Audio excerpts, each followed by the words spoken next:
오늘 새벽 진행된 한미 정상회담, 홍현익 전 국립외교원 원장 연결해 분석해 보겠습니다. 전화 연결되어 있습니다. 원장님 나와 계시죠? 네, 안녕하십니까.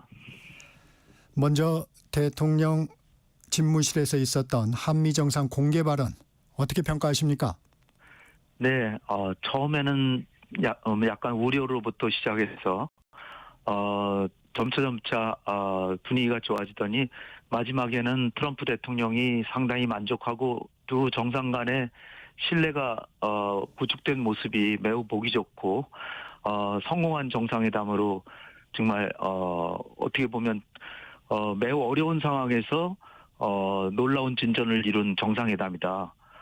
그래서 아주 처음에 우려가 기쁨으로 바뀌는 우리 국민들에게는 선물이 된 것 같습니다.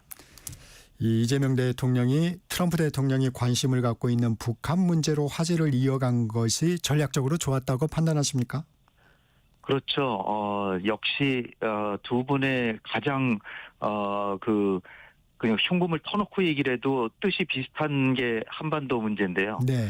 이재명 대통령은 지금 남북 간의 정상화를 위해서 열심히 지금 노력하고 있는데 북한이 제대로 응하고 있지를 않는 상황에서 트럼프 대통령이 김정은과의 정상회담을 추진하는 것에 대해서는 북한이 덜 반대한다고 하는 네. 그런 입장을 갖고 있잖아요. 네. 그러니까 나올 수도 있다는 입장을 계속 보이고 있기 때문에 그 상황을 절묘하게 트럼프 대통령에게 일종의 공명심을 불러일으키고 트럼프 대통령이 그걸 할 수 있는 세계의 유일한 사람이다라고 이제 칭찬을 하면서 트럼프 대통령이 자발적으로 나만이 할 수 있지라고 하는 그런 그 동기를 유발시켜서 네. 상대로 하여금 스스로 나서게 하고 또 그러한 자기의 그 동기를 북돋아주는 이 대통령을 칭찬하고 그래서 스마트 퍼슨이라고 이렇게 아주 스마트라고 하면 아주 매력적인 사람이라는 뜻인데요. 네. 그다음에 또 굿가이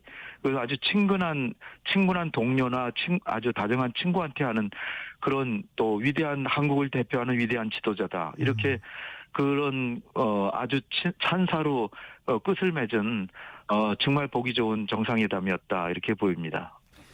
이 트럼프 대통령이 피스메이커가 되면 페이스메이커가 돼서 지원하겠다 한 부분도 호감을 이끌었던 것 같아요.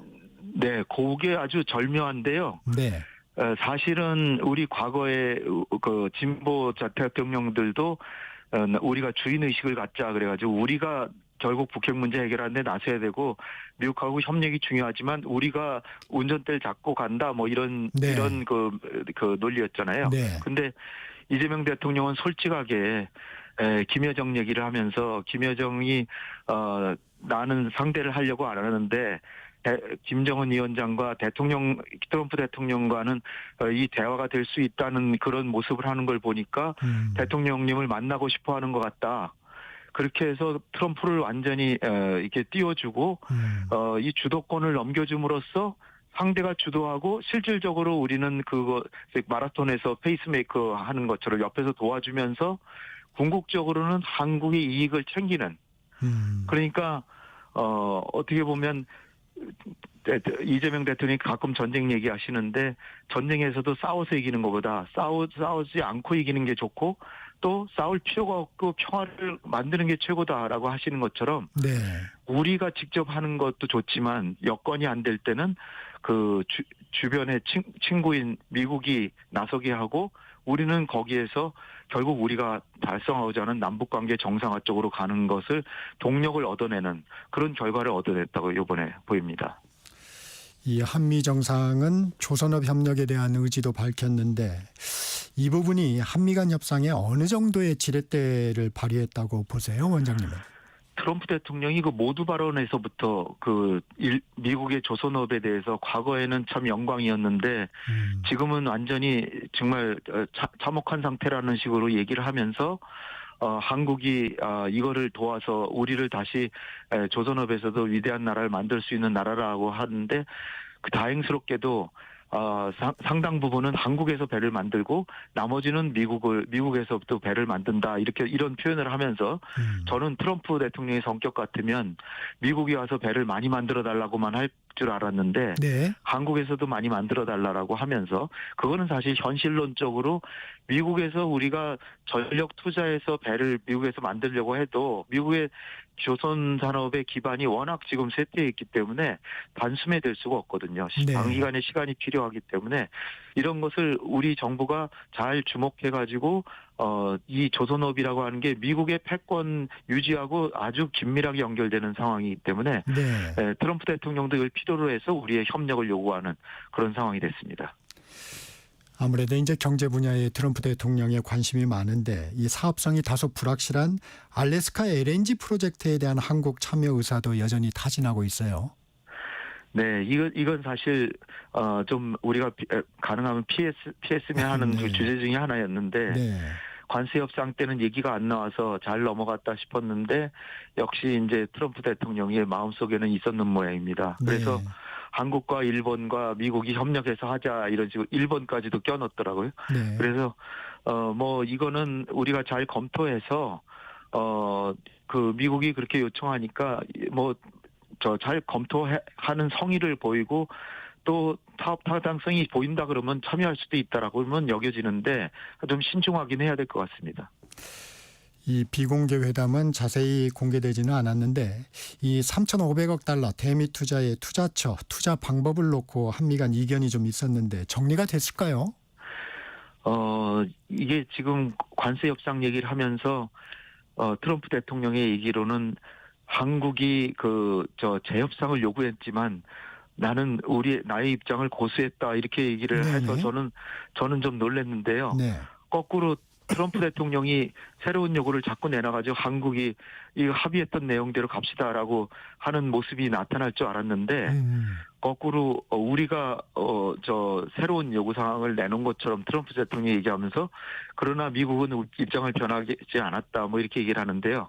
사실 숨어 있는 그림이 3,500억 달러의 그 투자인데 네. 1,500억 달러는 조선업에 관한 거니까 우리한테도 상당히 뭐 좋은 내용이 있고 2,000억 달러가 문제인데 네. 2,000억 달러가 사실 어떻게 운영되느냐 또 뭐 사실은 이게 직접 투자가 아니라 신용 공여고 우리가 지급 보증 정도의 금액이 95%다라고 우리 정부에서는 설명을 했는데 트럼프 대통령은 그걸 자기가 운영하고 이익의 90%도 가져가겠다. 뭐 네. 그리고 이거를 구체적으로 직접 투자로 바꿔라. 또 금액 자체도 더 늘려라. 뭐 여러 그런 요구가 있었던 걸로 이제 뭐 전해졌었는데요. 네. 어쨌든 간에 이거를 크게 건드리진 않은 것으로 저는 추정합니다. 그리고 우리 기업들이 지난번에 관세 협상에서 타결 안 된 게 우리 기업들이 직접 투자했는데 기업들이 성의를 보여서 1,500억 달러를 또 직접 투자하기로 했다라고 또 얘기가 나왔습니다. 그래 트럼프 대통령이 그런 것도 감안해서 다 합치면은 에너지 구입까지 해가지고 6천억 달러나 되거든요. 그러니까 미국으로서도 뭐 너무 우리를 그렇게 압박만 하지는 않았을 가능성이 있는 게 네. 우리 기업들이 1,500억 달러 투자한 또 소식이 있었기 때문이라고 보입니다. 이 한미 간의 동맹 현대화 문제 이게 참 주요 의제였는데 속보 좀 전해드리면 이 대통령은 한국이 한반도 안보에 주도적 역할을 하기로 했다. 또 국방비는 증액하겠다. 방위태세 철통같이 유지하겠다. 트럼프 대통령은 이재명 대통령의 위대한 지도자다. 완전한 미국 지원을 받을 것이다. 다소 이제 선언적인 얘기들이 좀 있습니다. 근데 모두 발언에서 트럼프 대통령이 주한미군 기지에 대해 임차가 아닌 소유권을 주장하는 것은 어떻게 보셨어요? 네, 이게 이제 부동산 업자 출신이고 그린란드나 뭐 파나마 운하에 대해서 또 캐나다에 대해서 영토적인 확장 의지를 보이고 있는 트럼프 대통령이잖아요. 네.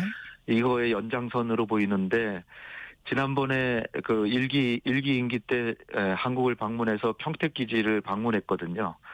거기서부터 출발해서 이제 서울로 헬기로 서울로 이동했는데 그 기지가 굉장히 마음에 들었는 모양입니다. 네. 그래가지고 그거를 사실은 조약으로 아주 정확하게 쓰고 난 다음에 이제 필요가 없을 때는 다시 돌려준다라고 딱 못 박아 있는데 그거를 그냥 소유하고 싶다라고 얘기했는데 이건 일단 조약을 어기는 거기 때문에 일단은 불가능한 거라고 보이고요. 하여튼 어떤 거꾸로 역으로 보면 그 기지가 매우 탐난다. 뭐 이런 의미로도 보이고 또 하나는 그거를 소유하고 싶을 정도라면은 주한미군 감축은 안 하지 않을까 하는 생각도 들어서 아주 나쁜 발언만은 아닐 수도 있다. 좋은 측면도 있다라고는 여겨지는데 일단은 이거를 뭐 우리가 소유권을 줄 수는 없는 상황이라고 여겨집니다. 이 주한미군 얘기도 하셨으니까 주한미군 감축 문제에 대해서는 그걸 지금 말하고 싶지는 않다. 우리는 친구이기 때문이다. 이렇게 네. 했는데 이건 계속 압박 카드로 쓰겠다는 건가요? 어쨌든 이재명 대통령께서 반전을 성공하셔가지고 네. 트럼프 대통령의 마음을 샀기 때문에 그런 상황에서 찬물을 끼얹고 싶지는 않다라는 그런 취지일 수도 있고요. 네. 또 그거는 지금 얘기하기보다 계속해서 한국과의 협상의 카드를 쓰려고 한다는 것도 있지만 또 미국 의회에서는 주한미군 감축이나 뭐 이런 거에 대해서는 상당히 동의하지 않는 입장이 분명하거든요. 네. 그건 뭐 민주당 공화당 할 거 없이 지금 그 28,500명의 병력을 줄일 때는 뭐 4,000명 이상 줄일 때는 예산 계획서까지 가져와라라고 하다가 아하. 최근에는 트럼프 대통령 와서는 그 조항은 없앴지만 병력 감축에 있어서는 국방장관이 와서 엄밀하게 보고하고 승인을 받아라는 식으로 하고 있기 때문에 네. 트럼프 대통령이 자기 마음대로만 할 수 있는 건 아닙니다. 그래서 이거는 어떻게 보면은 지금 얘기하는 것보다 놔두고 협상 카드로 좀 쓰려고 하긴 하겠지만 쉽게 대통령 혼자 결정할 수 있는 문제는 아니라는 측면에서 좀 다행스럽다라고 보입니다. 트럼프 대통령이 그 시진핑 주석을 만나기 위해서 이제 방중을 할 것 같다면서 이재명 대통령이 같이 갈 거냐고 했고 이재명 대통령이 같이 가면 좋겠다고 화답했는데 이것은 어떻게 받아들여야 합니까? 네, 이거는 정말 어떻게 보면 극적으로 우리 대통령과의 그 친밀성을 과시하는 건데요. 네. 그 대통령 전용기 같이 타자 뭐 이런 식의 얘기는 사실은 어느 정상회 때도 사실 하기 어려운 얘기인데 이거를 이렇게 한 거는 분위기가 워낙 좋았고 또 약간 유머를 섞어가면서 실현 가능성은 없지만 나는 당신에게 이러한 친밀함을 갖고 있다. 또 중국에 가서 시진핑 주석하고 얘기할 때 이재명 대통령과 같이 이야기하면 더 성과가 날 것 같다라는 것까지도 암시하고 있는 것 같아서 상당히 우리 국민들에게는 듣기 좋은 얘기라고 보이고요. 특히 중요한 거는 시진핑 주석을 대표하는 중국과의 관계가 지금 미국이 한중 관계를 계속 떼어놓으려고 그러고 한국을 중국으로 하여금 자꾸 멀리하게 하려고 하는 움직임이 분명한데 네. 그런 상황에서 이재명 대통령과 시진핑 주석을 만나러 같이 가자라고 하는 거는 트럼프 대통령도 상당 부분에 있어서는 중국을 경쟁자라고 생각하지만 협력의 필요성을 인정하듯이 이재명 대통령도 중국과의 협력을 하는 것이 필요하다는 거를 동의한다라는 그런 의미가 들어있는 것 같아서 저로서는 가장 이번 정상회담 내용 중에서도 가장 좋은 내용 중에 하나가 아니었나 여겨집니다. 순수하게 발언 내용으로만 봐서는 유머로 받아들여야 되는 거죠? 유머기는 하지만은 일단 이재명 대통령과 같이 이렇게 유머하면서 즐기고자 하는 마음도 있고 그 친밀함을 극적으로 표시하려고 하는 그런 뉘앙스도 충분히 있다라고 여기십니다. 네. 트럼프 대통령 그 돌출 행동이 나온 부분도 없지는 않았습니다. 정상회담 2시간여 전에 SNS에 한국에서 숙청 또는 혁명이 일어나는 것처럼 보인다. 우리는 한국에서 비즈니스를 할 수 없다고 적었어요. 또 모두 발언에서도 교회와 미군기지 압수수색 얘기를 했는데 대통령의 설명을 듣고 오해라고 확신한다고 이 얘기를 하긴 했습니다. 이 같은 돌출 행동은 어떤 배경으로 보세요? 사실 이제 추정인데요. 네. 트럼프 대통령이 영향력 있는 유튜버들이 좀 있거든요. 네. 근데 성향이 이제 상당히 좀 일부 좀 편향적인 성향들인데 영향력이 굉장히 큽니다. 미국 NSC를 인원을 한 절반을 내보내는데 그런 사람들 얘기를 듣고 내보냈다는 얘기까지 있을 정도입니다. 네. 그러니까 이 한미 정상회담을 앞두고 그런 분들이 트럼프 대통령한테 한국의 소식을 전한다라고 하면서 조금 우리에게 안 좋은 얘기들을 한 것 같은데요. 아마도 그 내란 특검 하는 상황에서 교회 몇 개 교회를 이렇게 압수수색하고 그다음에 미군 기지도 했다는데 이재명 대통령께서 사실은 그 트럼프 대통령에게 반박하지 말라라는 게 충고였지만 네. 그렇지만 이건 너무나도 중요한 우리에 대한 오해가 있기 때문에 음. 오해에 대해서 소극적으로 대응하거나 회피하지 않고 정면에서 정확한 내용을 설명해서 네. 이것은 우리가 그 사법 행위로서 사법적인 절차에 따라서 했는데 미군 기지를 한 게 아니고 미군 기지 내에 미군이 통제하고 있는 한국군에 대한 그 조사였고 그런 거를 잘 설명하고 사법 절차에 따른 거라고 하는 설명을 공감하고 즉석에서 내가 오해한 것 같다라고 얘기했기 때문에 여기 오히려 전화위복으로 처음에 긴장된 순간을 가졌지만 오히려 약이 됐던 게 아닌가. 그 트럼프 대통령의 오해가 풀리면서 그다음에 이제 이재명 대통령이 연속적으로 오벌 오피스의 그 내부 치장을 새로 다 바꿨거든요. 네. 리모델링했는데 그게 매우 잘 됐고 트럼프 대통령이 상징하는 미국의 영광을 보여주는 금색으로 된 게 너무나 멋있다. 그리고 미국의 주가 지수가 사상 최대라는 게 미국 경제를 대통령께서 잘 통치하셔가지고 경제가 좋은 것 같다. 그러면서 세계 평화에 대한 기여 이런 걸 연속적으로 이제 칭찬을 사실에 기반해서 이제 들어놓으니까 트럼프 대통령의 기분이 확 풀린 것 같습니다. 네. 이 이재명 대통령 주한미군 유연화에 대해서는 박미길의 전용기 기자간담회에서 동의하기 어렵다는 입장을 분명히 했는데 이 부분에 대해서는 한미 입장이 어땠을까요? 네, 이게 공개적으로 언급 안 된 것만 해도 저는 다행이라고 생각하고요. 네. 그리고 이 중국 가는데 이재명 대통령과 같이 비행기를 타고 가자라고 할 정도로 이게 사실 그 동맹의 현대화로 대변되는 주한미군의 전략적 유연성이라는 게 이게 동북아 질서를 한미일 동맹을 강화시키면서 이 그 북중로에 대항하는데 한국이 앞장서 달라. 또 주한미군의 역할을 대북 억지에서 대중 억지로 바꾸겠다라고 하는 내용을 다 포함하고 있는 거거든요. 네. 우리로서는 상당히 도전적인 내용인데 이게 부각이 되면 상당히 피곤하고 우리도 매우 곤혹스러운 처지에 처할 수밖에 없는데 네. 이 부분이 지금 전혀 언급이 안 돼 있고 오히려 시진핑 주석과 이재명 대통령과 트럼프 대통령 3자 간에 이게 조화로운 모습을 보여주는 듯한 뉘앙스가 있는 얘기도 나오고 해서 상당히 저는 이 정상회담의 큰 성과 중에 하나가 아닌가 이렇게 생각이 됩니다. 이 분위기가 나쁘지 않았다는 게 이 관세 협상 관련해서 농산물 추가 개방 요구는 일단 없었다는 게 대통령실의 브리핑입니다. 네, 이게 저는 그 트럼프 대통령의 애드립으로 돌발 발언으로 이게 나올 수 있으리라고 생각한 네. 상황 중에 하나였거든요. 네. 소고기하고 쌀 일본에 대해서는 많이 개방을 시켰기 때문에 우리에게도 요구할 줄 알았는데 이게 안 나왔다는 것도 우리가 하나의 큰 성취라고 보여집니다. 또 관심을 가졌던 부분이 한미 원자력 협정 개정 논의입니다. 정부도 의지를 밝혔었는데 이 비공개 회담에서는 논의가 좀 됐었을까요?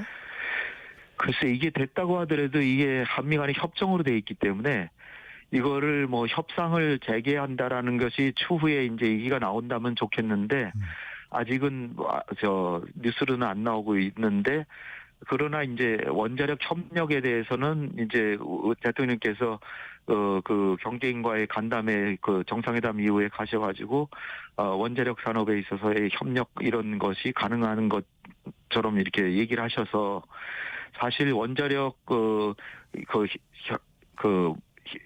원자력 협정도 중요하지만 네.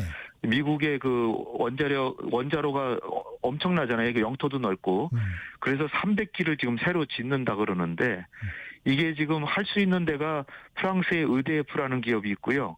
러시아가 있는데 러시아하고 협력하기는 어려울 테고 프랑스 기업은 우리보다 기업 수주 액수가 2배 이상 됩니다. 네. 그러니까 미국으로 봐서도 가장 협력할 수 있는 게 한국이기 때문에 이거는 우리가 적극 나서지 않더라도 미국은 우리하고 협력을 요구할 수밖에 없을 거라고 저는 이렇게 낙관하고 있는데 이 부분이 이번에 진전을 보인다면은 공개적으로 이렇게 딱 못을 받아갔으면 좋았겠는데 이건 또 웨스팅하우스와 한수원, 한전 간에 또 협약이 있어야 되는 거거든요. 네. 그러니까 이제 그 부분이 이제 앞으로는 진전이 될 거라고 생각이 됩니다. 에이펙 정상회의를 앞두고 있습니다. 이 트럼프 미국 대통령과 김정은 국무위원장 정상회담 가능성이 있을까요? 네, 트럼프 대통령이 긍정적으로 올 것 같다라고 얘기했기 때문에 트럼프 대통령이 지난번 그 문재인 대통령 때처럼 김정은과의 극적으로 또 서신을 교환한다든지 네. 또 뭐 그 한반도에서 우리 정부가 계속해서 남북 관계 개선을 위해서 한 걸음 한 걸음 가고 있기 때문에 분위기도 조금은 좋아질 수 있을 것 같고, 그리고 이제 아직 두 달 이상 시간이 남아 있기 때문에 그때까지 북미 간의 관계가 진전이 돼서 트럼프 대통령과 이재명 대통령과의 교감하에 그 김정은을 초청할 수 있는 가능성은 지금 조금 열려 있다. 사실 거의 불가능하다라고 여겨졌는데 가능성이 조금은 보이는 것 같아서 그것도 하나의 희망사항이라고 보입니다. 이재명 대통령의 북핵 핵법, 동결, 축소, 비핵화 이렇게 3단계 해법, 이 부분은 한미 간의 공감대를 이루겠죠? 예, 이게 사실은 우리 국내 여론에서도 그렇고 사실 그 비핵화 북미 간의 정상회담 되면 비핵화 포기하는 거 아니냐 이런 네. 우려들도 있었고요. 또 윤석열 정부에서는 거의 한반도 비핵화 노력을 거의 안 했습니다. 네. 뭐 윤석열 대통령이 섭섭해할지 모르지만 제가 보기에는 거의 정상회담에서도 언급 자체를 안 했어요. 그러니까 거의 포기하다시피 했는데 네. 이재명 정부 들어와서 다시 한번 한반도 비핵화는 이건 포기할 사항이 아니다. 적어도 궁극적인 목표로는 북미 정상회담을 하더라도 궁극 목표로는 못을 박아야 되고, 그리고 기본적으로 동결부터 하는 것이 중요하다. 그래서 동결하고 감축하고 끝내 폐기해서 비핵화로 가는 이 3단계 해법을 대통령께서 특별히 요미우리 신문과의 인터뷰에서 제시하신 거는 네.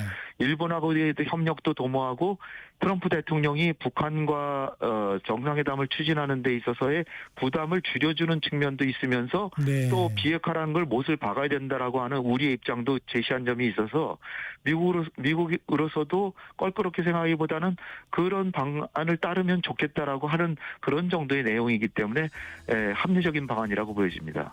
네, 여기까지 듣겠습니다. 지금까지 홍현익 전 국립외교원장과 말씀 나눴습니다. 고맙습니다. 감사합니다. 전격사 1부 여기서 마칩니다. 전하는 말씀 듣고